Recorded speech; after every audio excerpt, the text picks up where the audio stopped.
Olá, sejam muito bem-vindas e bem-vindos ao Diversifica, um podcast sobre diversidade, equidade e inclusão no jornalismo.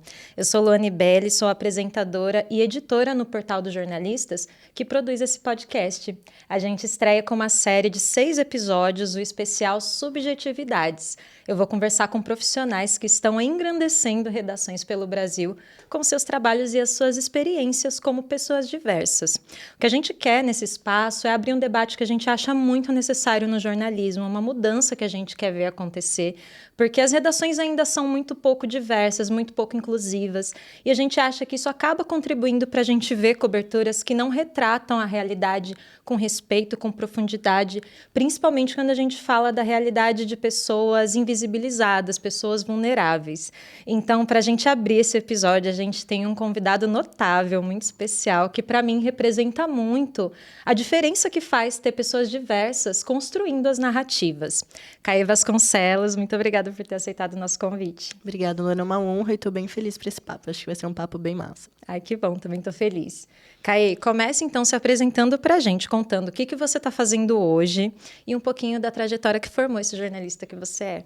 Bom, sou Caê Vasconcelos, 31 anos. Dizem que parece que eu tenho menos, então eu fico feliz com esse elogio. Sou cria da Vila Nova Cachoeirinha, né? É uma das quebradas da Zona Norte de São Paulo. Morei lá 28 anos da minha vida. Tem 3 que eu estou morador do centro, mas não sou morador do centro. Aprendi muito isso com as meninas do Nós Mulheres da Periferia, né? O ser e o estar, acho que são coisas diferentes.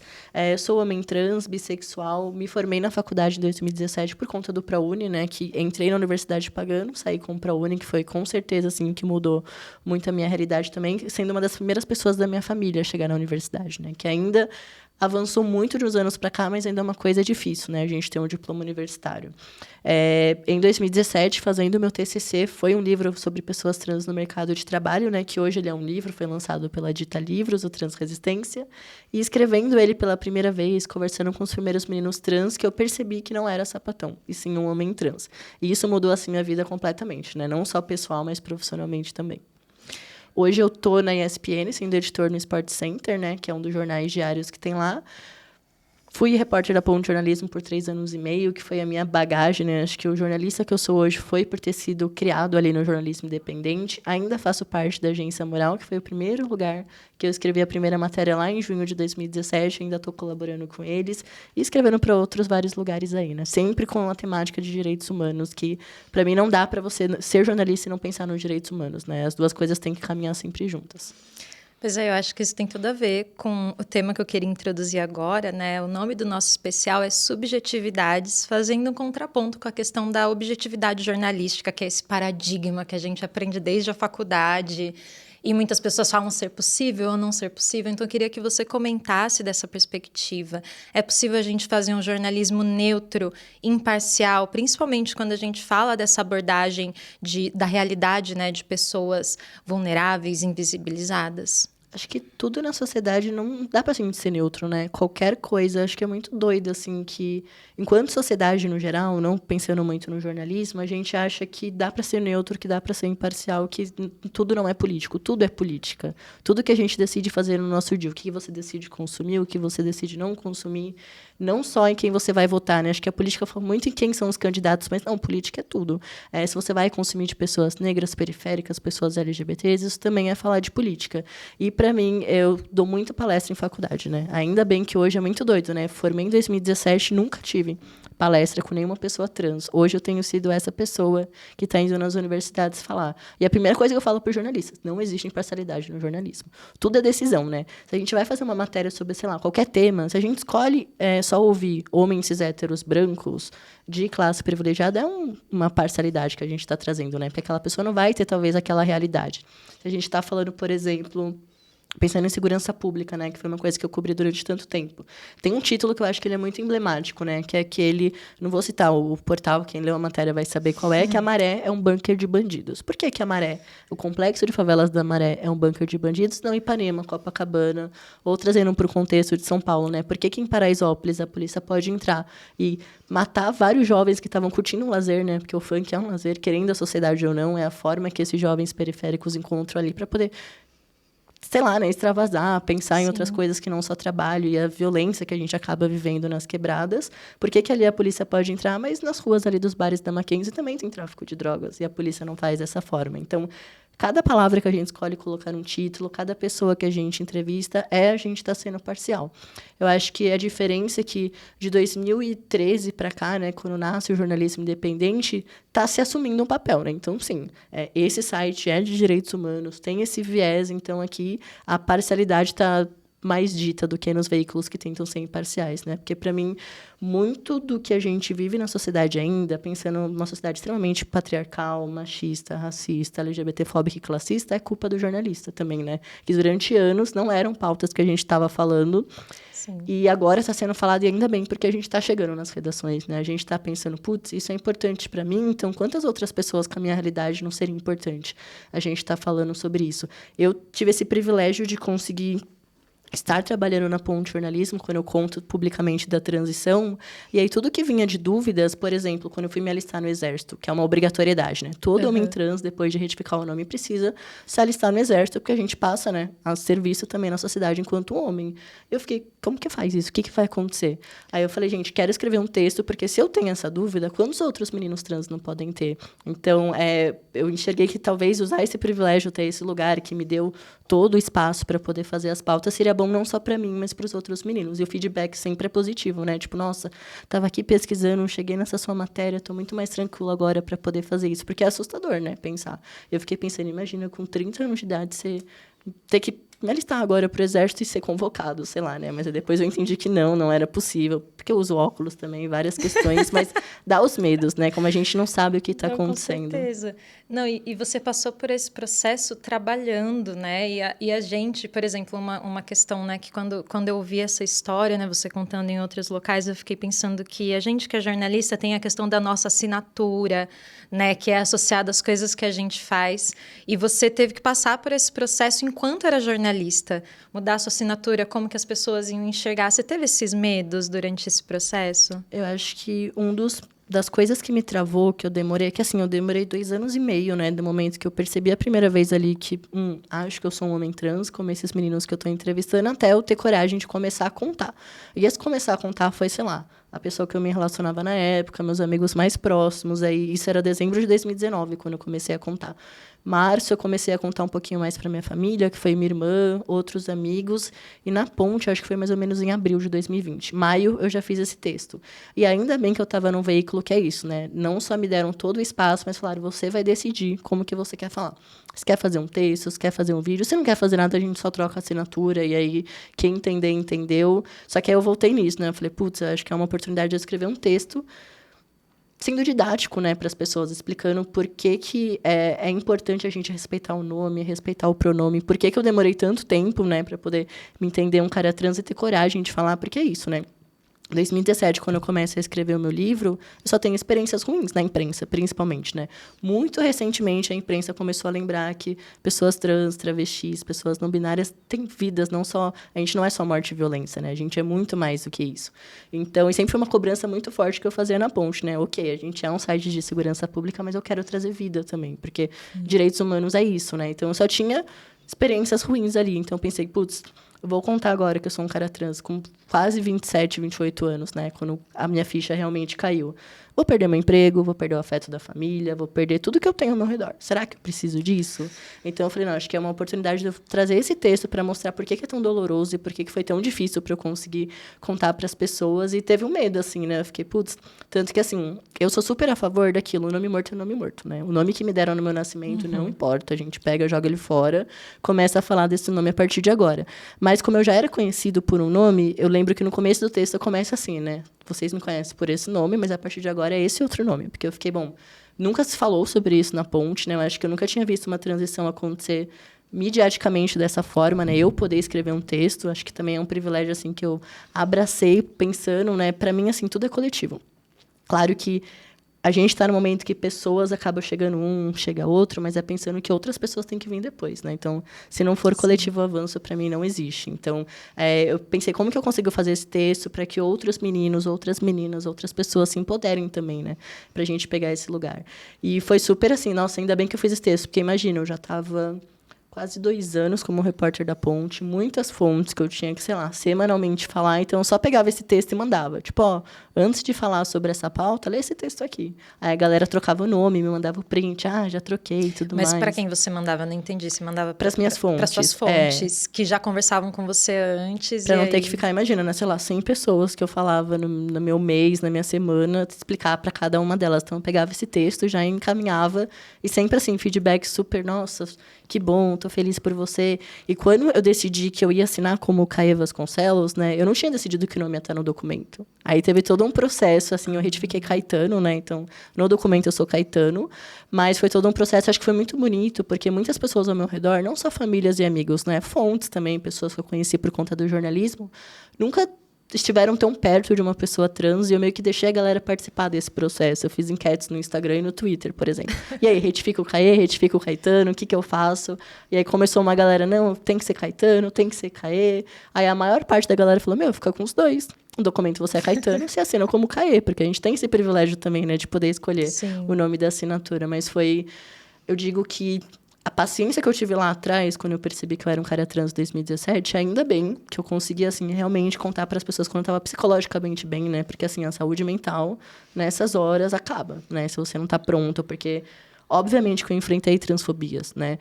Não só como jornalista, mas como Caê também. Eu sempre digo assim, que frequência que a transfobia acontece? Todo o tempo. Eu coloco o pé na rua, a pessoa dependendo...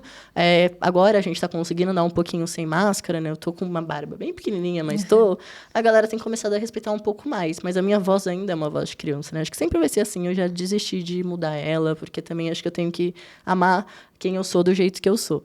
Mas ainda... Hoje, né, 2022, eu com essa expressão de gênero, depois de fazer a mastectomia, que eu achava que a cirurgia era importante eu fazer, por exemplo, para me respeitarem. Então, é todo um processo, né? Então, ainda sofro, assim, muitas transfobias. Mas essa paciência que eu tive de já ser um pouquinho reconhecido, né? Porque, assim, eu tinha a sorte também, o privilégio de trabalhar na Ponte, né? Que é um veículo mega reconhecido no jornalismo. Isso é importante, né? Você acha que se você tivesse em algum outro veículo, assim, mais tradicional, o processo seria mais difícil, talvez? Com certeza. Eu tenho amigos, né? Pessoas trans, a Gabriela, por exemplo, Garcia, que foi demitida quando contou da transição, quando pediu o nome social numa filial de uma televisão que ela trabalhava. Então, isso, sei lá, de 2, 3 anos atrás, né? A gente tá falando de 10 anos atrás. Então, eu com certeza não teria tido esse acolhimento, até porque é isso, né? Na Ponte eu já estava quase 2 anos ali, e era uma família ali, a galera tinha esse acolhimento, esse cuidado. Então, quando eu contei para eles, foi assim, você vai contar da forma que você quiser contar. Não precisa se sentir pressionado. Então, acho que eu não teria tido todo esse acolhimento. E é isso, né? Será que eu teria tido a liberdade criativa também? A Ponte sempre me deu, assim, toda assim, você vai falar da forma que você estiver confortável. Eu que construí a editoria LGBT lá, né? Eles brincavam, eles sempre cobriram muito bem. Eu sempre achei dessa forma. Pensando como a imprensa tradicional cobria, eu acho que por ser um veículo de direitos humanos, tinha um errinho ou outro ali, mas já era uma galera mais aberta para ter esse diálogo, né? Se eu tivesse numa grande redação também, acho que eu não teria esse cuidado, né? Que a Ponte parece que é muita gente ali, mas, sei lá, é um grupo de 10 pessoas que faz a Ponte acontecer, né? Então, é muito mais intimista. Então, o cuidado, assim, foi muito mais sensível. Para agora, eu estar numa redação gigantesca, que é a ESPN, e me sentir tão bem acolhido quanto, né? Porque eu acho que eu fui bem treinado também ali no afeto, no acolhimento. Então, jornalisticamente, a melhor coisa que eu fiz na minha vida foi ter feito a transição, que eu achei que fosse a primeira coisa que eu ia perder, né? Ia perder todo o espaço no mercado de trabalho. E aí você teve um retorno importante, assim, de outras pessoas trans que viram o seu trabalho? Porque você falou que isso foi muito importante, né? Para você decidir tornar o seu processo público. Deu esse resultado que você esperava? Nossa, até hoje. E quando eu vou avançando, né, por exemplo, esse texto da transição me trouxe um amigo muito especial, que é o Liel Marim, que também é jornalista, ele trabalha hoje no audiovisual do UOL. Eu lembro que, assim que saiu esse texto, eu não sei se ele já me seguia, não lembro se ele me seguiu por conta desse texto, a gente começou a ser muito próximo. E isso deu um pouquinho de coragem também, de certa forma, para ele contar da transição. Hoje mesmo, né, vai ter um lançamento de um documentário que eu fui um dos entrevistados, né, de um menino, Gabriel Bellic, que está se formando agora no Mackenzie enquanto jornalista. O TCC dele foi sobre homens trans. E toda vez que o Gabriel fala, eu falo, para que eu vou chorar. Porque ele falou que sofreu muitas transfobias na universidade, né, porque eu não tive essa vivência, por exemplo, né. Eu me percebo um cara trans no TCC, já. Só conto para as pessoas 2 anos depois, quase. Então, ser um corpo trans na universidade, eu não faço ideia de quanto isso pode ser violento. E ele sofreu essas transfobias, né? E por conta da Patrícia Paixão, que não foi minha professora, mas acho que muitos alunos de jornalismo a Patrícia tiveram. Paixão, Ela é maravilhosíssima. maravilhosa. Ela me apresentou para o meu nome para ele em um momento e ele falou, isso fez eu continuar a graduação. E agora o TCC dele é um documentário sobre homens trans. Ele falou, tem que ter você nesse documentário. Eu falei, então beleza, vai, eu topo ficar na frente das câmeras, né? Muito acostumada a ficar por trás, mas eu falei, bora. Então, tem muitos meninos que me procuram, não só meninos trans, pessoas trans no geral, né? Que falam que eu sou uma inspiração. Eu fico, gente, que louco, sabe? Eu não consigo me vender nesse papel, mas acho que pouco a pouco a gente vai tentando entender, né? Quando eu participei do Roda Viva, por exemplo, com a Erika Hilton, que foi a maior visibilidade que eu tive até hoje na minha carreira, foi Primeiro assim, jornalista trans, né? Na da bancada, é história, importante dizer. sim. Foi a Erika sendo a primeira travesti daquele espaço, né? Porque a Laerte tinha ido antes da transição. E eu e Helena, os primeiros corpos ali de pessoas trans entrevistadoras, né? E eu, o primeiro jornalista trans. Então, imagina a responsabilidade. Eu sabia que se eu estava chegando naquele espaço, eu estava ali representando muita gente que veio antes, que infelizmente não está aqui para ver, né? Quantas pessoas transvestigêneres, que é uma palavra cunhada pela Erika Hilton, né? Que eu gosto muito, porque eu acho que representa, né? Que a gente não dá para apagar a identidade travesti, mas a gente também traz a pauta trans, né? Então, transvestigênero, para mim, é uma palavra linda que a gente devia usar muito mais para normalizar, né? Acho que naturalizar. É bom essas falar novas essa palavras. palavra até falando de jornalismo, porque eu vejo ainda que muitos jornalistas ainda usam o transexual, né? Por exemplo. Então, e não estão por dentro, assim, né, das palavras. É legal mesmo a gente poder saber, né, o histórico dessas palavras. E eu vejo que você usa bastante, né? Uso. Principalmente na ponte, não acho que assim, não dá pra, sei lá, eu chegar na ESPN e escrever transvesti gênero, porque o público não vai estar pronto. Mas na ponte, como já tem um tempo que eu tenho usado, dá. Mas assim, o transexual realmente já é uma ótima dica aí, não usem, gente. Porque isso confunde, né? Por que as pessoas acham que as pessoas trans, sei lá, acham que eu sou um cara trans porque eu, em algum momento, me identifiquei com o sapatão. Sendo que hoje eu sou um cara trans bissexual, né? Que gosta de pessoas, não é o gênero ali que está sendo colocado em xeque. Mas como a gente traz isso transexual no nome, parece que a gente está remetendo a uma sexualidade. Então, sempre que der usar o transgênero, né? Para falar da pauta mais aberta, isso é uma outra coisa também, né? O quanto... Eu acho que por muito tempo uma questão de... Agora a gente tem internet, né, no celular. Dá pra gente dar um Google e entender as coisas. Então, acho que muitas pessoas assim, não querem realmente escrever da forma correta. Eu tenho vários textos, artigos explicando como não ser transfóbico, né, não reproduzir as transfobias no jornalismo. A gente entra no Instagram, tem um monte de gente fazendo conteúdo de graça, sabe? Didático ali. Tem gente que ainda erra. 2022, às vezes eu ligo a TV, tem ali principalmente quando a gente pensa em pautas que tem a ver com o corpo, né? Menstruação, gravidez, aborto, sempre associa ao corpo feminino. Isso está direto no jornalismo, né? Nossa, é uma coisa que me incomoda muito. No ano passado, teve o veto do governo Bolsonaro ao absorvente, né? E, assim, é muito importante falar de pobreza menstrual, porque tem pessoas hoje que usam papel de pão, sabe? Porque não tem grana para ter um absorvente. Mas dá pra gente falar de pobreza menstrual, de aborto, de gravidez, de menstruação no geral, sendo inclusivo, né? Usando o termo pessoas. Porque, no fim das contas, mulheres cis são pessoas, eu acho, né? Não sei que as pessoas ficam assustadas quando a gente fala o termo pessoas, tá invisibilizando. Não, gente. Nós, homens trans, somos pessoas e mulheres cis também. E especialmente nessas pautas que falam de saúde, Exato. né? Que você realmente está excluindo pessoas de entrarem, de acessarem o seu direito à saúde, né? Mas aí eu fico pensando também que justamente conforme a representatividade vai crescendo atrás das redações e também do público que vai demandando isso, a gente vai vendo esse jornalismo melhorando, né? E aí eu queria que você falasse um pouco, você falou um pouquinho, né, de outros jornalistas trans que estão aí, que estão multiplicando, né, que também vêm aí depois do seu trabalho ou antes e se encontram também no que você está fazendo. Queria que você falasse um pouco como que você vê hoje a representatividade trans nas redações. Ainda é muito pequena. Acho que existem muito mais jornalistas trans do que eu conheço, mas é isso, né? Como que a gente consegue se acessar? Como que a gente consegue se encontrar? Eu lembro que acho que uns 2 anos atrás eu falei, não é possível que só tenha eu, sabe, escrevendo num site. Deve ter alguém aí que ou não está escrevendo num site, mas é jornalista, vamos tentar achar. Consegui chegar em 10 pessoas trans, acho, mais ou menos. Mas ainda é muito difícil isso, né? Tem muitas pessoas trans que estão dentro de grandes redações que não conseguem emplacar uma pauta ali, por exemplo. Ou vem uma pauta reproduzindo transfobia e não tem essa voz, né? Tá ali, sei lá, Importante ter esse funcionário aqui, né? Porque se fala muito de diversidade, mas De esse representatividade. que a gente sabe que é bem, né, bem complicado isso, mas essa pessoa vai ser ouvida. Eu lembro que, assim, até hoje, né? Coisa que é isso. Vários títulos saíram. Teve um título que marcou muito, foi do G1, nessa época da pobreza menstrual, que estava lá, mulheres... Bolsonaro veta absorvente feminino para mulheres e meninas de baixa renda. Absorvente não tem gênero, gente. É absorvente, como assim? Absorvente feminino, sabe? E aí, durante o texto, isso, né? O Fantástico mesmo. Eu lembro que eu até recebi muito ataque de ódio quando eu fiz esse tweet. Foi um tweet super simples, assim. Nossa, Fantástico, 2021, vocês falando que a menstruação é uma coisa do corpo feminino. Porque existem corpos femininos no plural e corpos masculinos no plural também. Meu corpo não é um corpo de uma mulher, é um corpo de um homem trans, né? Porque existem corpos no plural. E aí foi um tweet super simples, assim. Devo ter caído em algum lugar, assim, obscuro ali da internet, de pessoas de extrema direita, e eu recebi 1000 replies de ódio. Nossa. E assim, eu li os primeiros e falei, isso, eu vou silenciar, não vou mais entrar aqui, porque eu preciso preservar minha saúde mental.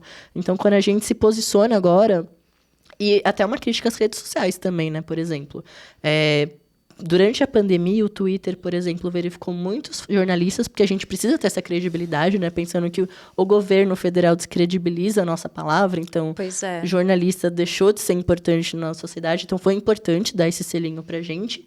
Mas a população, no geral, acha que o selo de verificado é muito doido, essa lógica, né? É para pessoas famosas. Então, como assim você tem poucos seguidores e tem um selo? Gente, não é questão de fama. As pessoas ficam ofendidas, né? É questão de credibilidade de quem está fazendo aquele conteúdo. Então, sei lá, 50% dos ataques de ódio era quem é essa pessoa verificada que ninguém conhece? Sou jornalista, estudei para estar falando o que eu estou falando e sou um corpo trans, né? Então, para falar de menstruação, de aborto, de gravidez, eu sou uma pessoa que posso estar falando sobre isso, porque o meu corpo ainda é um corpo capaz de gerar. Mas é muito difícil, sabe? Quando a gente vê que o próprio jornalismo, pessoas que poderiam estar dando um Google, sabe? Não precisa falar corpo feminino. O que é menstruação? Corpos que têm útero menstruam. E nem todos os corpos que têm útero menstruam, porque tem mulheres e homens trans e pessoas com útero que tomam remédios, por exemplo, né? Quantas mulheres cis não têm útero mais porque tiveram que fazer cirurgias por alguma doença? Elas deixam de ser mulheres porque elas não têm útero? Então, é uma conversa que daria muito pra gente incluir, mas a galera ainda quer excluir, né? E dentro das redações, esse debate é muito difícil. Eu lembro que eu comecei a trabalhar com jornalismo em 2012, mais ou menos, e foi quando justamente, você falou 2013, que é mais ou menos quando começa a vir o jornalismo independente e o auge das redes sociais, que os grupos começam a demandar os temas. E eu lembro que eram muitos embates, e na questão trans, por exemplo, tinha muito embate de pronome, de falar com o editor, olha... A pessoa não quer o nome dela de batismo aqui, né? Como vocês falam, nome morto. Tem até tem toda uma questão e era muito difícil convencer os editores. E aí eu fiquei pensando, como você falou, né? Muitos jornalistas trans estão nas redações, mas não ocupam posições em que eles podem ter essa palavra final. Hoje você, por exemplo, é editor, né? Então isso faz diferença também, não só você trazer esses jornalistas para a redação, mas também eles estarem em posições em que eles possam realmente interferir naquele conteúdo, porque o editor pega a nossa matéria e ele pode mudar algumas coisas, né? Você acha que... Como que você vê isso? Como que a gente pode realmente... fazer isso ser efetivo, né? Porque acho que a gente está falando de inclusão mais do que de representatividade, Sim. né? Acho que primeiro é ter mais jornalistas trans. Eu acho que nem só... A gente está num momento que a gente olha para as redações, ainda é muito cis hétero branco. E de pessoas que, sei lá, né, estudaram em faculdades caras, então muito provavelmente não são periféricas, ou um ou outro conseguiu, por uma questão de ProUni ou alguma bolsa, chegar naquele lugar. E é difícil, né, a gente conversar com pessoas que, sei lá, 2022 anos de mundo, que as pessoas pensam daquela forma. E quem decide ainda são homens cis héteros brancos que dominam as redações, né? Então, acho que tem que ter mais pessoas negras, indígenas, LGBTs, PCDs, periféricas. Eu sempre digo que a Mural, para mim, é a redação mais diversa do Brasil, porque só tem pessoas periféricas. Então, já começa daí, né? Já tem uma questão de classe muito bem determinada. Então, e nas quebradas, a gente tem essa pluralidade de corpos, né? Eu nem gosto muito da palavra diversidade, né? Eu trago muito mais a pluralidade, porque é isso. Acho que foi uma luta muito esvaziada, né? Porque a gente é diverso, tem uma pessoa negra na redação inteira. Isso não é ser diverso, né, gente? Até porque é uma pessoa que vai estar sozinha. Ser uma pessoa trans sozinha na redação é muito difícil se os seus colegas não estão prontos para esse debate, né? Porque eu sempre falo... É aquela mesma pauta, né? Acho que Angela Davis, para mim, é uma das maiores representatividades ali, representações que a gente tem. Aquela frase que ela traz, né? Que não basta não ser racista, tem que ser antirracista, serve para pauta LGBT também. Não fui eu que criei a transfobia. Nenhuma pessoa trans, foram as pessoas cis. Então, a gente precisa que os jornalistas cis realmente se engajem nesse tema. Tipo, putz, não é meu lugar de fala. Ok, você não pode dar uma palestra sobre a questão trans, mas você pode escrever um texto, né? Eu acho que, assim, é muito doido pensar que tem jornalista que não é sensível para as pautas, né? Nosso papel é escutar as histórias e trazer elas, né? Como que eu posso trazer essa história sem estar invalidando e machucando aquela pessoa? Ter o nome morto numa matéria, não existe nenhum motivo jornalístico para isso. Nem se a matéria for sobre nome social. Porque se for sobre nome social, você vai estar falando sobre a importância de respeitar o nome daquela pessoa, sabe? Então, perguntar... Até hoje, tem muitas pessoas trans que me falam que perguntam se elas fizeram cirurgia ou não. Isso é uma das outras coisas que... essas perguntas de intimidade, né? A não ser que a Foto da matéria, sua infância. sabe? Nossa, quando eu estava na redação que a gente ia fazer pauta... O editor pedia isso, sabe? E eu era mais novinha, assim, eu já convivia. Eu acho que isso também é importante, né? A gente, como jornalista, buscar estar mais em contato com esses grupos, né? Porque jornalista e essas redações, e agora falando da diversidade, né? De uma forma geral, diversidade e inclusão, as redações ainda são super homogêneas, um indica o outro. Então, as pessoas que você conhece são as pessoas do seu círculo. Sim. O que tinha de editor que falava, não, vai lá no meu bairro filmar, eu moro lá em Higienópolis, vai lá filmar porque choveu e alagou. E aí você fala, nossa, quem são essas pessoas também da rede dele? Então, é importante a gente estar em contato com a rede de pessoas que estão discutindo isso, né? Você que é jornalista, você segue, né, pessoas trans, você está vendo o que eles estão falando? Porque na época eu segui e eu vi, olha, ela não quer, é um absurdo você colocar justamente o nome de batismo, fazer perguntas se a pessoa fez cirurgia ou não, tem nada a ver, sabe? A não ser que a matéria for sobre cirurgia, olha lá, sim, né? Espera, sei lá, você conhece alguém que já fez cirurgia? Nesse sentido, não, tipo, o que você tem entre as pernas? Tipo, gente, não, muito... Olha que coisa invasiva, sabe? E ainda acontece. E era super... E parecia... E quando me pautavam, era uma coisa, não, mas você não pode deixar de perguntar isso, né? E tem umas coisas, por exemplo... Por isso que eu sempre falo, né? Tem que ser coletivamente. Porque o meu individual...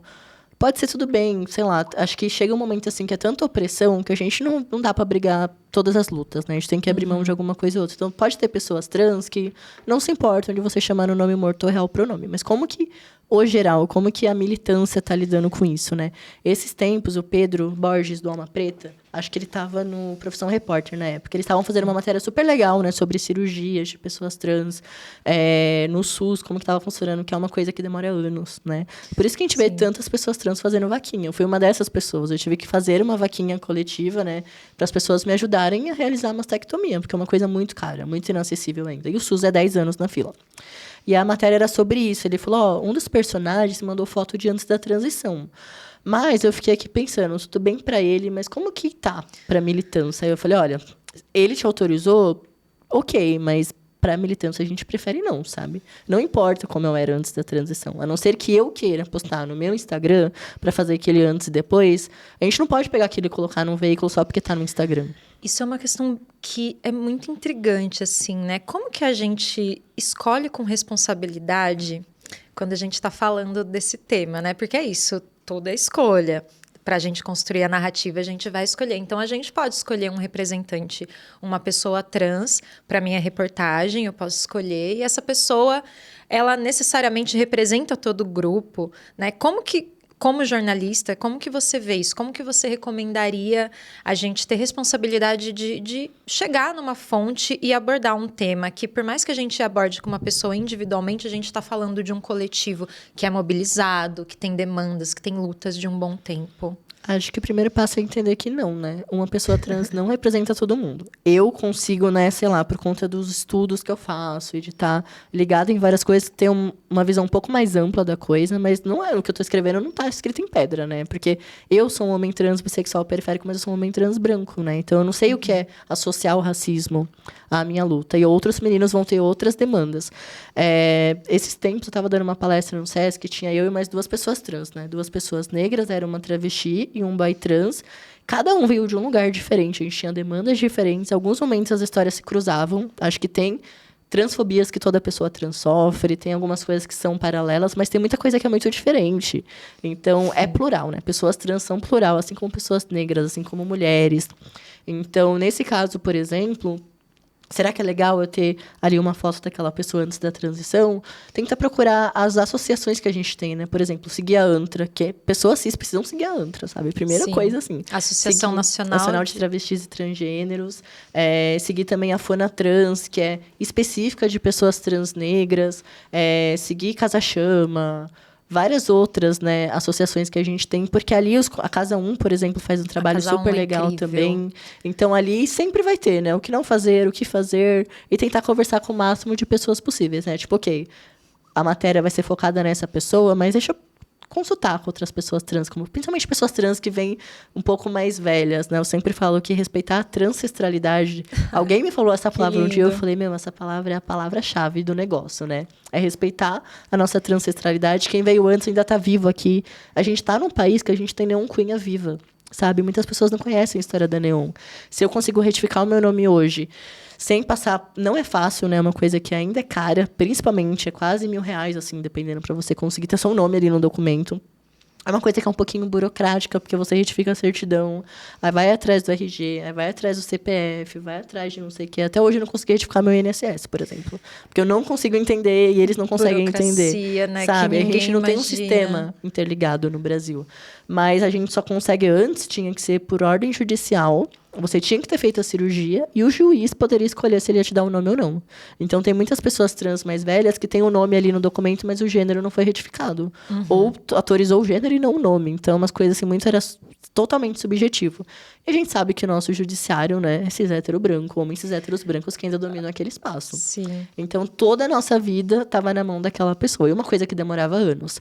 Aí a Neon, por ser essa pessoa, né, que, nossa... Digitem no Google Neon Cunha e vão seguir essa mulher, porque é uma das maiores, assim, ativistas que a gente tem viva, e ainda bem que ela ainda está aqui viva pra gente poder referenciar ela, né?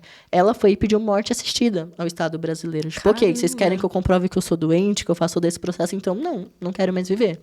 Se eu não... Tem até uma frase muito forte, mais ou menos assim, que ela falou na ONU naquele dia, né? Se eu não posso viver como eu sou, eu não quero viver. E aí, por conta disso, começou aquela mobilização do STF, que em 2018 tirou a obrigatoriedade, né, tanto de ser uma ordem judicial e tanto das cirurgias. E eu consegui retificar, tipo, sei lá, dei entrada julho, mais ou menos, outubro eu tava com o meu RG retificado, sabe? 3 meses, antes eram 3 anos e olhe lá. Então, tem muita história ainda que a gente não tá escrita, né? Porque antes a gente não tinha pessoas trans escrevendo, quando as pessoas se escreviam era nesse lugar de... E principalmente quando a pessoa morre, né? Acho que eu fico muito mais assustado quando a gente está falando de pessoas trans que foram assassinadas, o quanto o jornalismo faz aquela segunda morte, né? Então, vai ter aquele nome morto daquela pessoa. A pessoa... Outra coisa, assim, muito importante, né? Uma dica que eu sempre dou para jornalistas cis. Não é a gente, eu não consigo olhar para aquela pessoa e falar, essa pessoa é trans, ela é travesti, é um homem trans, é uma pessoa não binária. Sempre pergunte, né? Nesse caso, você pode perguntar qual o seu nome, seu pronome, qual identidade eu posso colocar na matéria, porque as pessoas acham que, sei lá, ou travesti é quem fez cirurgia em mulher trans, não, que é o maior mito, a maior fake news, quando a gente não sabe de onde que surgiu isso, mas ainda é muito forte, ou que é sinônimo. Não é sinônimo, é uma questão de luta. Algumas pessoas vão preferir uma identidade, outras. Então, é simples. Isso você pode perguntar. Não se a pessoa fez cirurgia ou não, né? Que é uma coisa 100% dela. Ela vai falar se ela quiser, para quem ela quiser. Pois é, né? Eu acho que, então, o fato da pessoa... A gente está falando aqui da importância de ter pessoas diversas por trás das narrativas, mas isso não vai ser sempre possível. E, na verdade, o nosso papel de jornalista é conseguir contar histórias, mesmo que a gente não esteja, né, nesse meio. E aí que você falou, né, da importância de seguir, de ir atrás, de ver quem está aí por trás, né? A transversalidade, gente, que palavra linda, eu amei isso. Então, essa é uma dica, assim, que eu acho importante marcar, né? De ir atrás, de ver quem são as pessoas, os ativistas, enfim, quem são as pessoas que estão falando, porque isso dá um norte para a gente abordar esse tema, né? E aí, falando em abordagem, eu queria muito entrar agora nos trabalhos que você tem feito na ESPN, né? Você fez a série Reflexões e a Atletrans. Então, conta um pouco para a gente como que são, né, essas séries, enfim, como que foi o processo de fazer, desafios, enfim, o que vocês conquistaram com esses trabalhos que estão incríveis. Inclusive, eu super recomendo que quem não conhece, vai lá no YouTube, tem uns episódios. Sim, eu sou a primeira jornalista trans da história da ESPN, né? Então, Caramba. mais uma vez, 2022... Internacional, assim, ou só o Brasil? Acho que o Brasil a gente pode afirmar. Mas tinha já uma pessoa trans no administrativo, que é o Pedro, que também foi um desafio para ele entrevistar o Marcelo no Reflexões, mas eu falei, vamos, nem que eu segure sua mão, mas você vai conseguir, né? Então, acho que ele abriu muitas portas que, institucionalmente, a ESPN já tinha, ele passou pela transição, já trabalhando lá, né? Então, foi o que eu passei na ponte, mas na ponte 10 pessoas, a ESPN 200, 300, não sei quantas são no geral, né? Pensando em todo o contexto do Brasil. Mas ele passou por esse processo, então quando eu chego, a galera realmente está muito mais pronta, né? Muito mais aberta. E eu tô numa equipe, assim, que realmente é muito mente aberta, que tudo que a gente consegue dialogar ali é muito incrível. E é isso, né? Eu falei, bom, não tem a obrigatoriedade de estar aqui para cobrir as coisas, porque eu sou editor de texto do Sport Center, né? Então, os textos que vão para o ar, os VTs, os editores de texto que escrevem. Então, não necessariamente precisaria estar nessas outras produções, mas calhou também que é um momento que a empresa está pensando muito na real de diversidade, né? Que é uma coisa global das ESPN, Grupo Disney e tudo mais. E aproveitamos, né, que é uma coisa que eu até falei para eles. Eu falei, beleza, esse ano veio em junho, mas ano que vem tem que ser o ano inteiro, né? Eu entendo que ainda é importante demarcar ali aquele mês, mas eu não deixo de ser LGBT em julho, né? 1º de julho tira a bandeira. Continuo defendendo essa luta. Mas eu acho que era um momento propício, né? Então, eu acho que eu entro num momento, assim, que a galera tá muito mais aberta. A série Reflexões já ia acontecer sem mim. Foi uma coisa que eu fui convidado para ser um dos entrevistadores e acabei sendo o editor de texto de todo o rolê, né? Então, tudo que foi pro ar, erros e acertos, a conta é minha, porque eu que decidi ali o que ia entrar no ar ou não. E foi uma experiência incrível, porque quando a gente pensa em pessoas LGBTs no esporte, pessoas trans, principalmente, é muito mais difícil, né? Mas ainda, agora a gente viu o quê? Em junho que o Richarlison teve essa coragem que, para ele, até hoje, foi um ato de coragem. Em 2022, ele assumia a bissexualidade da forma que foi, eu, como São Paulina, lembro muito bem como que ele era avacalhado, assim, né? E a importância, depois de tanto tempo, enfim, só fiz esse comentário que eu lembrei. E é isso, né? Ele ganhou todos os títulos possíveis pelo São Paulo. Ele não é ídolo nem pela torcida, sabe? Isso é muito absurdo. O que é LGBTfobia, não tem outra explicação. Com certeza, não tem outra explicação. Porque se ele fosse um cara cis hétero, com certeza ele teria, né, seria lá ídolo, teria um busto dele feito lá no Morumbi e no CT e tudo mais. Então é um cara que sempre sofreu LGBTfobia e só agora ele conseguiu, porque eu imagino o quanto o psicológico dele não foi danificado ao longo desse tempo, né? Então ainda é muito difícil. E quando a gente olha para o esporte feminino, tem muito mais pessoas, né? A seleção feminina ali é que, né, as mulheres são realmente é o futuro. A Deus é uma mulher, principalmente uma mulher negra, né? Eu sou dessa cultura, porque você olha para Marta, para Cristiane, para Formiga, nunca foi uma questão para elas. Elas sempre foram muito eu sou isso e ponto, sabe? Só que aí também o futebol é muito associado a isso, né? Mulher, homem, que não sei o que eles temos bem, machistas e LGBTfóbicos. Mas o vôlei feminino também tem muitas atletas LGBTs. Então, o desafio nosso, quando a gente sentou para olhar os atletas, cadê os homens gays e bissexuais do nosso esporte? Tem que ter, não é possível que não tenha. Aí a gente conseguiu separar certinho, né? 3 homens e 3 mulheres entrevistados. Dentro da redação foi mais fácil entender quem seriam as pessoas que eu ia entrevistar. Então, a gente começou com a Laís Souza, que tem uma questão também de ser PCD, né? E, nossa, tem uma frase que a Laís falou que na hora eu falei, a gente tem que começar, tem que estrear o Reflexões com a Laís. Porque, originalmente, a ideia era estrear com o meu episódio com a Tiffany, que foi o primeiro que a gente gravou, mas foi tão impactante a conversa da Laís, que ela mencionou, né, que quando ela teve o acidente que fez ela ser hoje uma pessoa tetraplégica, foi na mesma época que vazou a informação que ela estava namorando uma mulher. E a imprensa, na época, deu mais visibilidade para ela estar beijando uma mulher do que ela ter quebrado o pescoço e quase ter morrido. E ela fala isso na entrevista. Ela falou, foi mais importante com quem eu estava amando do que o acidente que eu passei. Então, olha, mais uma vez a imprensa, né, sendo LGBTfóbica. E a gente conseguiu achar 3 meninos, cada um na sua área, né? A gente teve o Washington Duarte, que é um lutador de MMA, primeiro assumidamente gay do Brasil. O Marcelo, que foi um cara que, nossa, ele passou assim, ele teve que abandonar o futebol, né, por conta da transição, porque antes ele jogava no Corinthians feminino, e ele fala muito isso, né? Ele falou, eu tava jogando que o Corinthians feminino ainda é muito o monopólio do futebol feminino, né? Agora realmente tem uma... Eu, enquanto torcedor do Corinthians feminino, tá difícil agora, né? Vi meu time perder pro Palmeiras pela primeira vez, então tô começando a ficar preocupado com esse negócio. Mas ainda bem, né, que a gente tá investindo e a gente tá vendo outros times chegando, assim, é isso, pode ser que o Corinthians não ganhe o Brasileirão feminino esse ano. Então é muito bonito pela categoria, mas como torcedor eu fico triste, né, obviamente. Mas o Marcelo, ele teve que decidir, ou eu continuo jogando nesse time, ou eu escolho ser quem eu sou. Porque não dava, né? Eu fico imaginando quantos anos vai demorar pra gente ter um homem trans jogando no futebol masculino. Acho que pode ser que a gente nunca tenha. Porque é um ambiente extremamente LGBT-fóbico. E aí, a gente teve também a Tiffany Abreu, né? Que até hoje é a única atleta trans do esporte de alto rendimento. Não existe no Brasil outra pessoa que consegue. E consegue à base de muito ódio, né? O discurso de ódio que a Tiffany recebe até hoje. Olha, é legal eu entrar nesse episódio, porque eu assisti, né? Assisti parte do episódio da Laís, assisti esse especialmente, né? Que você é o entrevistador. E a conexão entre vocês é muito legal, assim. Eu ia perguntar tanto dessa questão, porque eu vi que os comentários são... A maioria dos comentários são comentários de ódio, assim, né? Então, eu queria saber de você, primeiro, né, como que é lidar com isso? Você é um jornalista trans numa redação de esporte, falando numa época em que esse tema está, assim, fervilhando, né? Como que você sente essa responsabilidade e essa oportunidade também de ser um jornalista falando disso nesse momento? Acho que começou quando eu fui convidado para trabalhar na ESPN, né? O que já, tipo, nossa, uma pessoa trans ser convidada para trabalhar num lugar é tipo, meu Deus do céu. Isso é muito legal. Que o Pedro dos Anjos, que é o gerente de conteúdo e tal, ele me seguia no Twitter, um dia falou, bora marcar uma reunião? Bora. Aí era o momento para eles, eu acho que eu também... E foi o que eu falei para ele, eu falei, eu nunca me imaginei sendo jornalista esportivo, porque... Enquanto uma pessoa que sempre foi LGBT, né? Já entrei na universidade sabendo que eu era um corpo LGBT. É uma coisa que eu pensei, não é pra mim.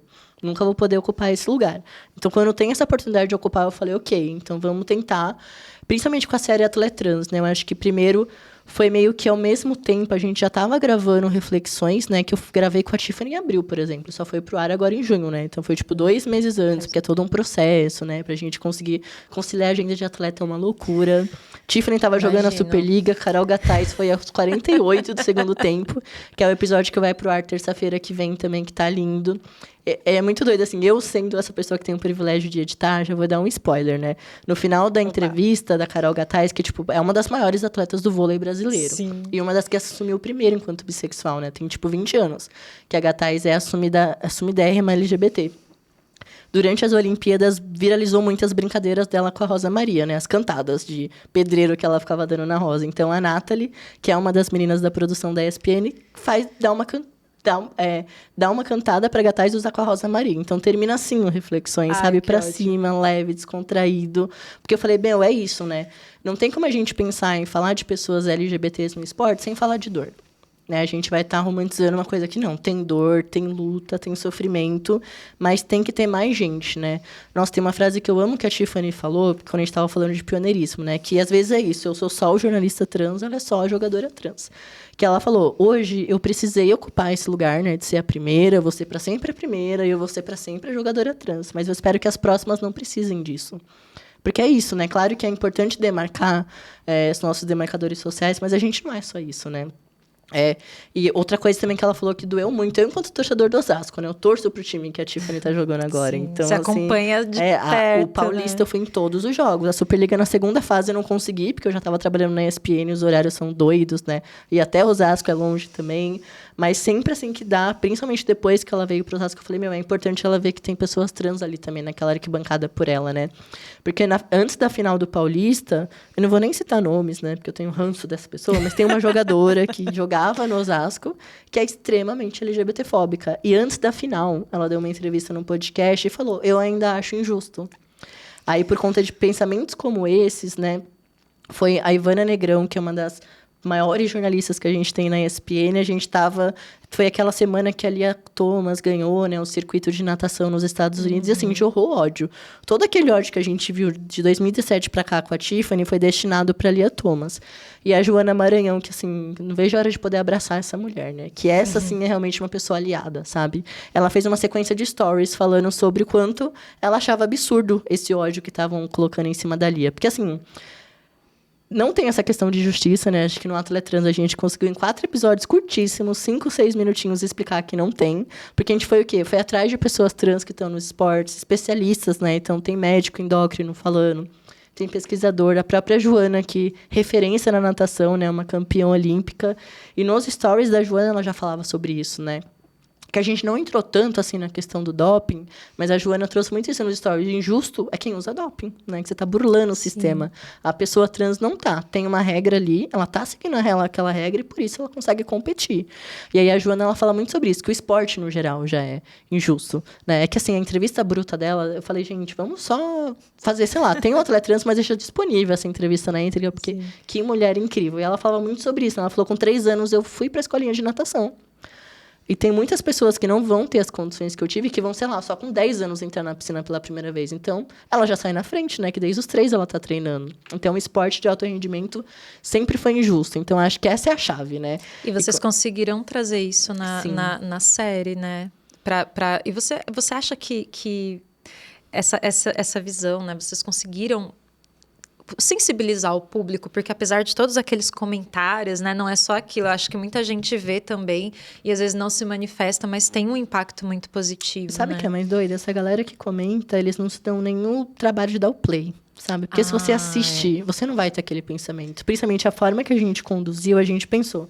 A gente tá falando pro público geral. Assim, a pessoa que nunca viu uma pessoa trans, que acha de fato que, sei lá, fisiologicamente pode ter alguma vantagem. Vamos explicar, então.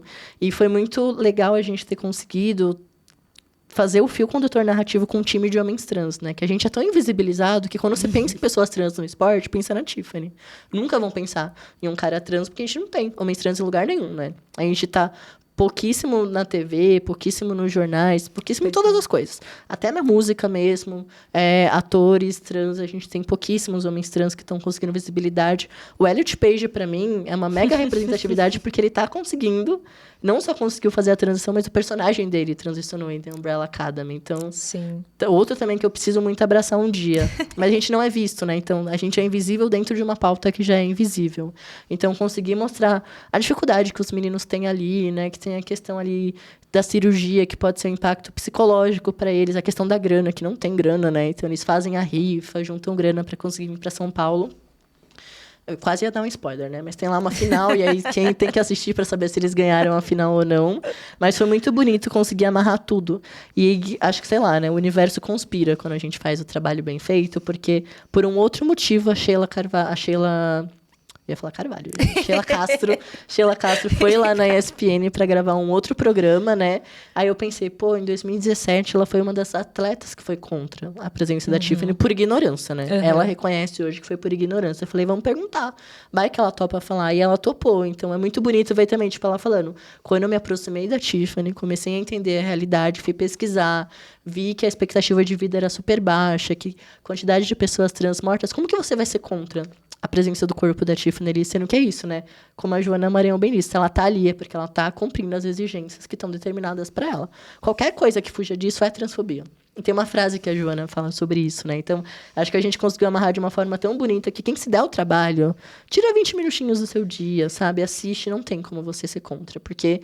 E o Léo, né, que é um pesquisador que eu sou muito fã do Léo Peçanha, ele fala isso, né? Como que é vantagem se a gente só tem a Tiffany no esporte brasileiro? Se a gente tivesse, sei lá, eu espero que daqui, 10 anos, 15 anos, tenha a seleção feminina do vôlei seja só de mulheres trans. Aí a gente pode estar falando, talvez, mesmo assim não é vantagem, né? Porque se hoje é só mulheres cis, então é muito difícil a gente dimensionar isso de vantagem ou não, porque é transfobia. Então, e assim, toda a equipe, eu fui a única pessoa trans do processo, né? Porque eu sou a única pessoa trans por trás ali das câmeras da ESPN, mas todo mundo que fez, desde a pessoa que me ajudou ali, né, que é a Ivana, me ajudou a idealizar aquela série, a Claudinha, que foi comigo para poder fazer os 2 trabalhos de gravação que a gente fez, né, que foi no Rio. A gente foi até o Rio para poder fazer a entrevista com os meninos lá e aqui ele jogando.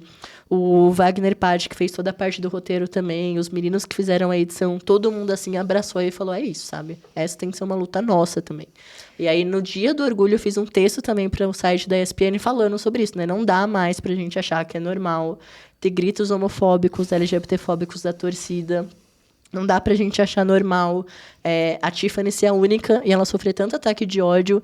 E aí, nesse meio tempo, a gente percebe que tá avançando, né? O que o Vasco fez, por exemplo, agora, no mês do orgulho, foi incrível, né? Foi, tipo, nosso dia do orgulho mesmo ali, o jogo deles, Sim. que eu pensei que, vai ter umas bandeiras LGBTs, que foi anunciado. Meu, teve fogos de artifício com as cores da bandeira, teve fumaça. E é isso, né? Não pode mais ser LGBTfóbico nas arquibancadas do Vasco, porque a torcida organizada tá fechada com a diretoria que isso não vai mais ser permitido. Então, queria que o meu time tivesse feito isso, né? Que os outros times abraçassem. E a gente percebe muito assim, quando o Richarlison contou, por exemplo, quem foram os times que postaram? O São Paulo não postou, por exemplo. Foi o time que ele fez história. E aí o Corinthians postou a camiseta do Brasil, que eu concordo, né? Não tem que postar a camiseta do São Paulo, porque é rival. Mas enaltecendo isso, né? O quanto ele, enquanto atleta, mesmo depois de aposentado, tá fazendo história. Porque eu espero, com certeza, tem muito atleta no futebol masculino que é gay e bissexual. Com certeza, não tem como. Essa conta não fecha em só ter atletas héteros.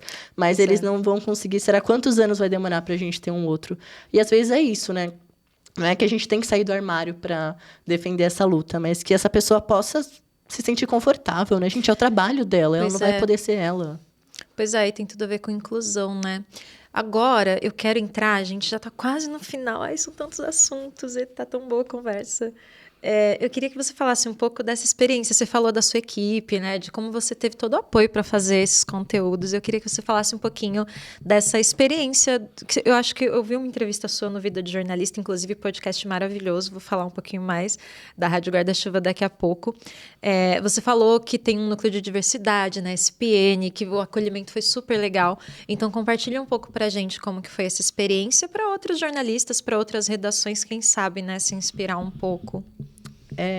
Eu acho que às vezes é importante a gente demorar para ter uma pessoa trans na redação, porque é isso, para essa pessoa trans chegar, a equipe tem que estar pronta. E não é chegar, olha, gente, a partir de amanhã vai ter um jornalista trans aqui. Mas começar a mudar aquela mentalidade, né? Eu estava até esses dias falando com o Pedro dos Anjos, né, que é o chefe de redação. Eu falei, Pedro, para mim é muito doido saber que ninguém, em quase 5 meses de redação presencial, né, que já é o primeiro lugar que eu estou presencialmente depois da transição, porque na Ponte a gente não tinha sede fixa e tudo mais. Então já dá um baque, que foi a primeira vez que eu pisei numa redação, já dá um sustinho de como vai ser, e ninguém nunca errou meu pronome. A galera me enxerga 100% como o homem que eu sou, porque eu não preciso, sei lá, tá dentro de um padrão cis para ser respeitado como um cara. Então lá eu tenho totalmente esse acolhimento. Eu não sei se é por conta dos gatilhos e das dores da vida, eu me sinto muito mais confortável com as meninas, que são minhas amigas. Os meninos têm aquela relação profissional, mas eu não sei se eu considero os caras amigos e tal, pra levar pra vida. Mas nunca rolou, assim, nem me sentir constrangida em alguma conversa, sabe? Porque são pessoas que estão com essa mentalidade mesmo que, tipo, a gente tá aqui nessa luta. Então, quando a gente começou a produzir também o Reflexões, o Atleta Trans, que eu via que minha palavra era muito final ali pra gente decidir um caminho, eu ficava, cara, que doido, sabe? Eu tenho só 4 meses de empresa. A galera aqui tá, sei lá, 20 anos e a minha palavra vale tanto quanto a deles. Porque aí sim o lugar de fala eu acho que faz sentido, né? Porque, bom, é importante a gente ter essa frase aqui ou essa frase aqui, né? Porque eu, mais do que ninguém, sei o que pode impactar, não só pra gente, mas para as pessoas cis, né? Então, foi um processo muito bonito, tem sido.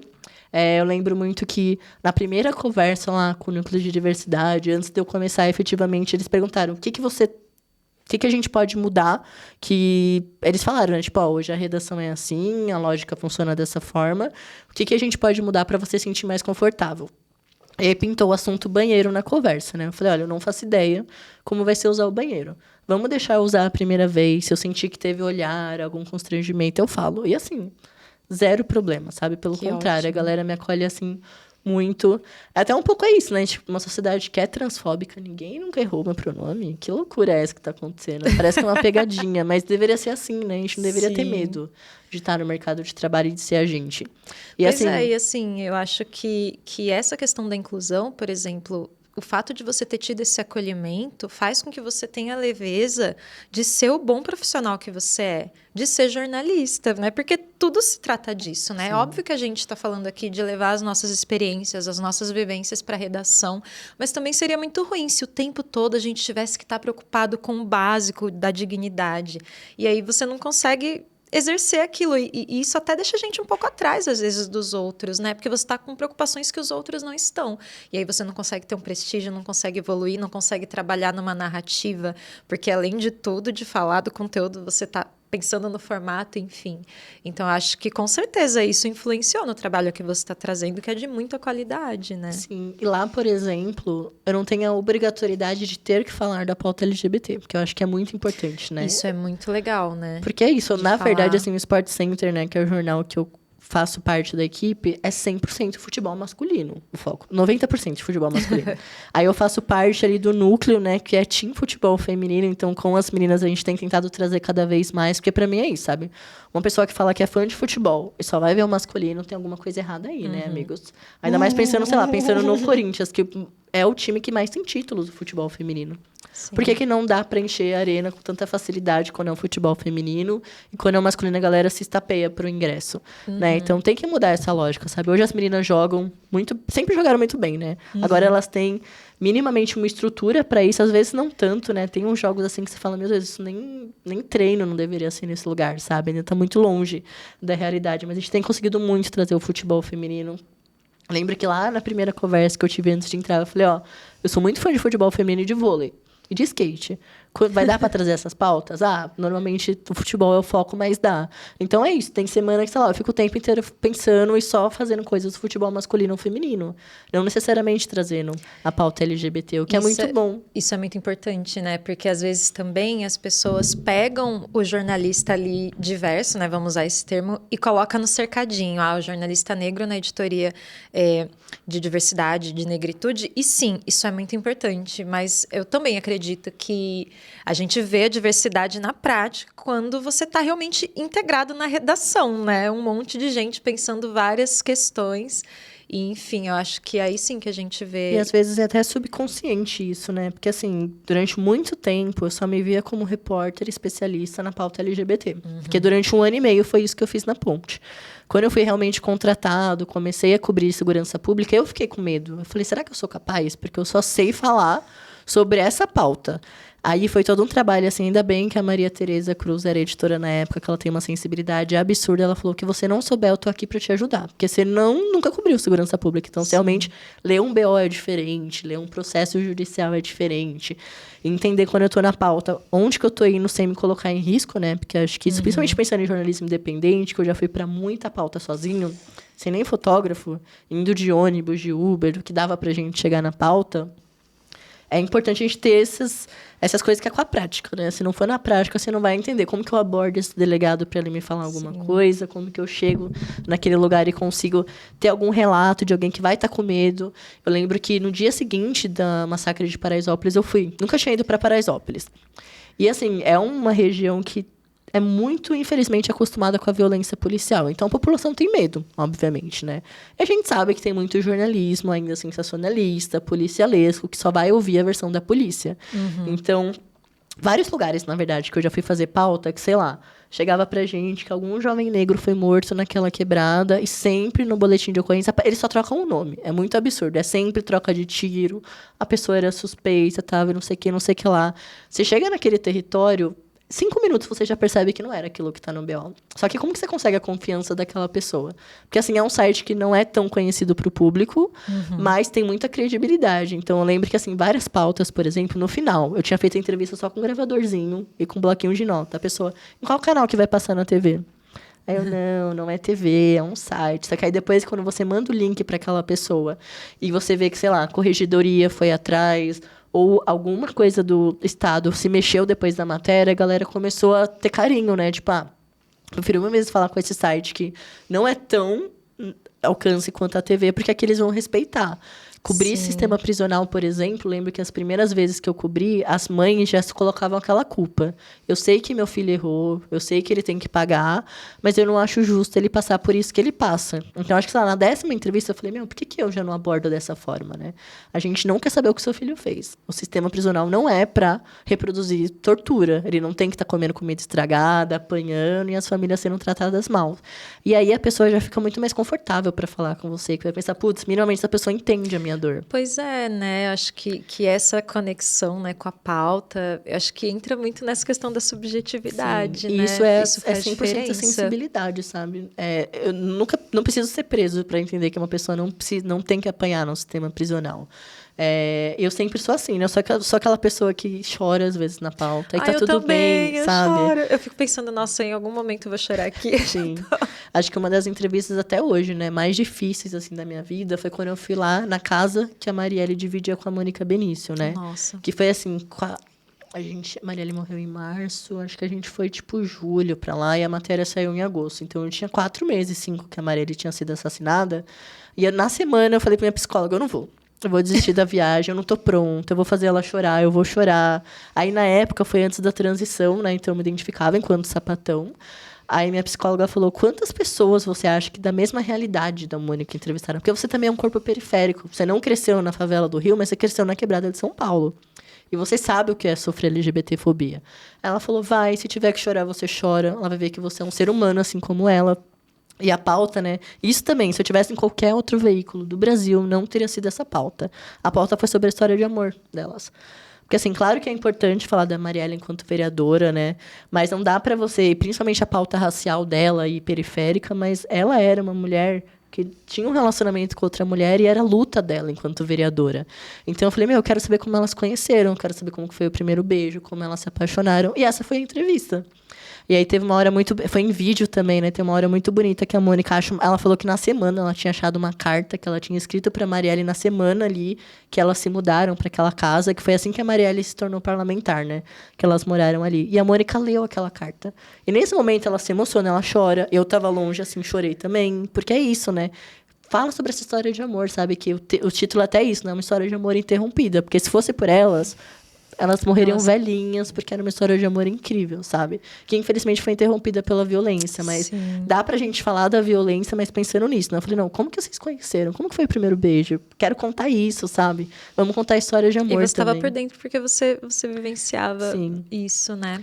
Você contou essa história no Vida de Jornalista e eu vou aproveitar esse gancho para fazer aqui uma recomendação para quem está ouvindo, assistindo a gente, enfim. Porque nós temos o selo da Rádio Guarda-Chuva, que tem o podcast Vida de Jornalista, né, que o Caio participou. A gente recomenda que vocês vão lá conhecer. E tem vários outros podcasts incríveis, inclusive tem reconhecimento de prêmio de jornalismo.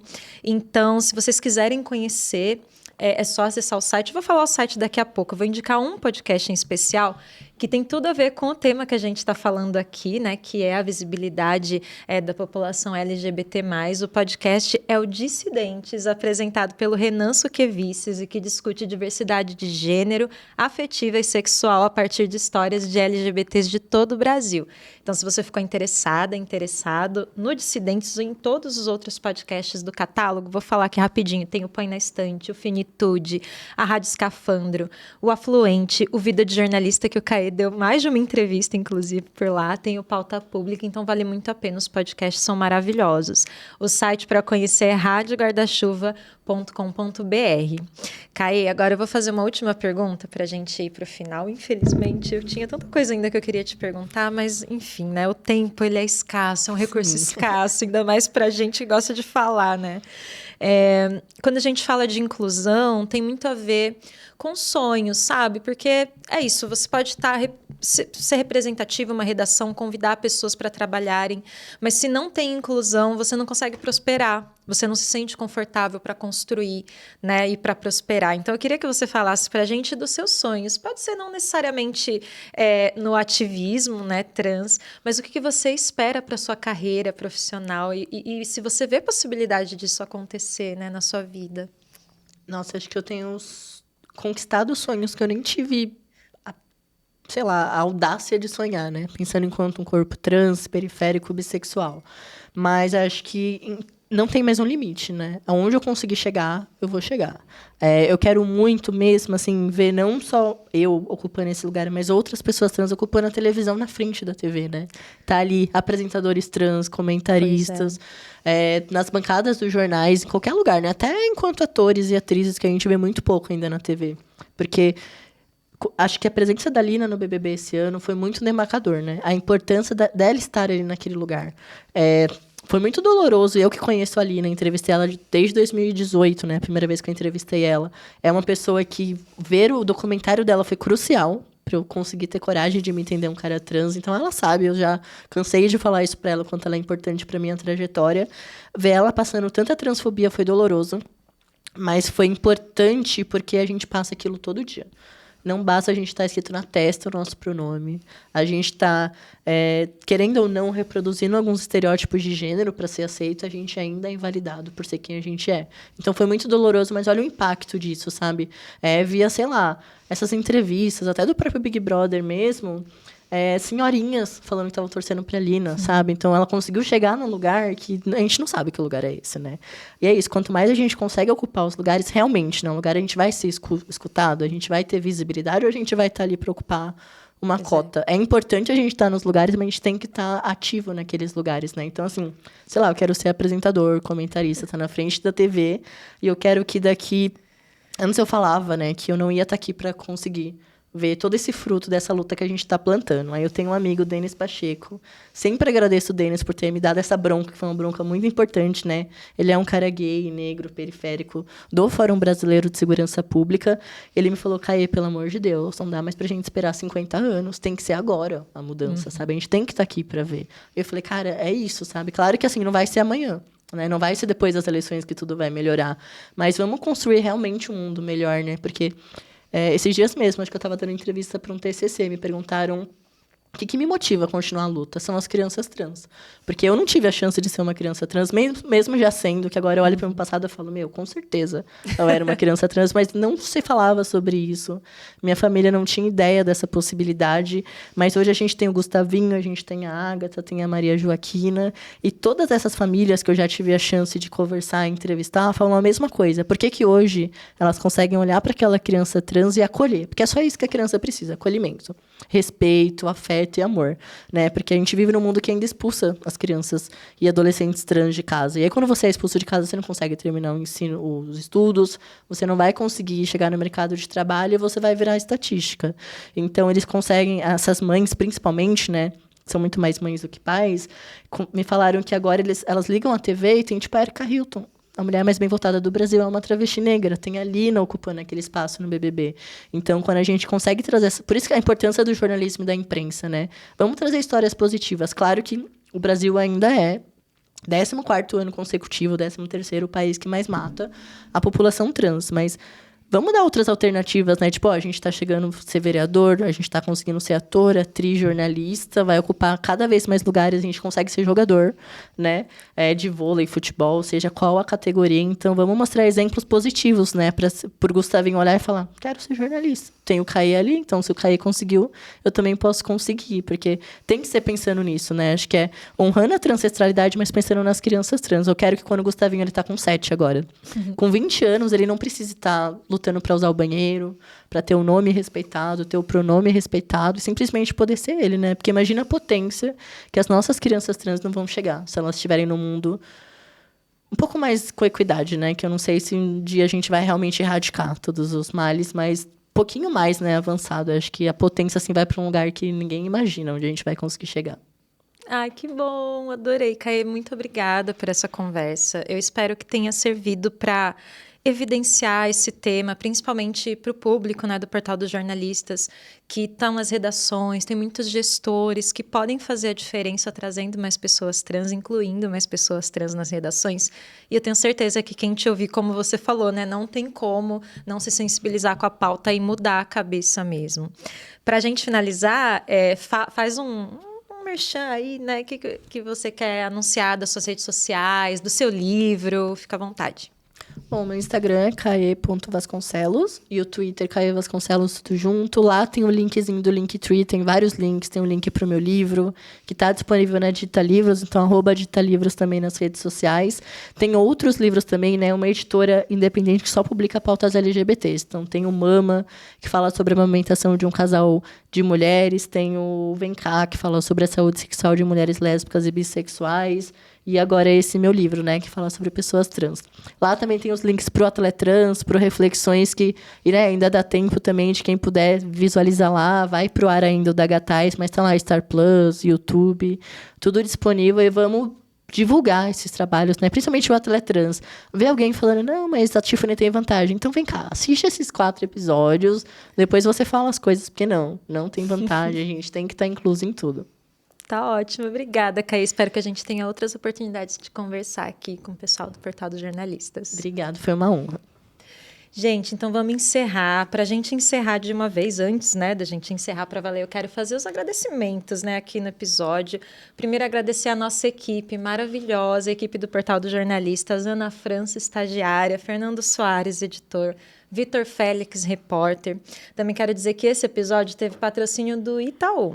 A gente também tem os nossos apoiadores, a AJOR, Associação de Jornalismo Digital, a ICFJ, International Center for Journalists, a Meta Journalism Project, a Imagem Corporativa e a Rádio Guarda-Chuva. Tem também os nossos parceiros institucionais, a Nós Conteúdo e a Oboré Projetos Especiais. A gente fica por aqui. Até o próximo episódio.